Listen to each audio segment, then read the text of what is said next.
Alors la rencontre, moi j'ai trouvé qu'elle était maîtrisée quand même de bout en bout, malgré une ouverture du score en fait assez rapide, concédée par le FO Plaisir.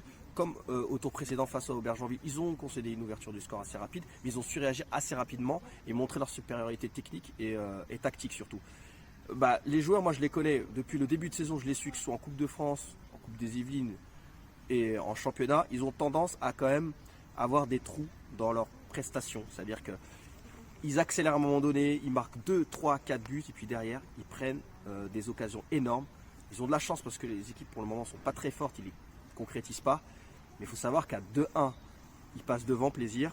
À 3-1, juste avant de marquer le 3-1, Rogny a une situation énorme pour recoller à 3-2. Ils ont la chance, ils marquent à 3-1. Le gardien a fait une très bonne partie. C'est le gardien de la réserve de base parce que le premier gardien titulaire de l'équipe première a été blessé il y a 2 mois. Donc le gardien a été décisif, ce qui a permis aux joueurs quand même de remporter cette rencontre de manière confortable.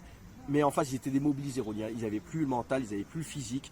Heureusement, parce que contre une équipe en quart de finale ou en demi-finale qui sera un cran, 2 crans au-dessus, ça ne pardonnera pas. Parce que 4-1 dans une coupe, on a bien vu au plus haut niveau que ça pouvait basculer. La preuve, en Coupe de France, moi je les ai suivis, le FO Plaisir contre Saint-Cloud, ils étaient menés 4-2 à 20 minutes de la fin, ils ont réussi à égaliser et gagner au tir au but. Donc tout est jouable à n'importe quel niveau, il ne faut rien lâcher. Ça veut dire que quand on marque 3-4 buts et qu'on peut en marquer 5, 6, 7, c'est l'école à l'allemande. C'est-à-dire que les Allemands, quand ils peuvent vous en mettre 8, ils vous en mettent 8, ils l'ont bien fait, le Bayern contre le Barça en Ligue des Champions.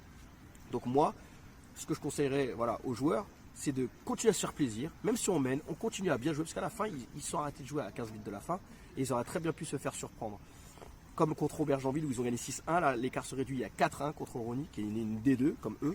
Mais s'ils veulent monter en D1 et passer un cap en championnat, il va falloir corriger ces petites erreurs défensives et rester appliqués du début à la fin et maintenir un haut niveau de prestation, ce qui leur permettra d'aller au bout peut-être en Coupe des Vies, moi j'y crois, et puis de remplir l'objectif de monter en D1, voilà, tout simplement.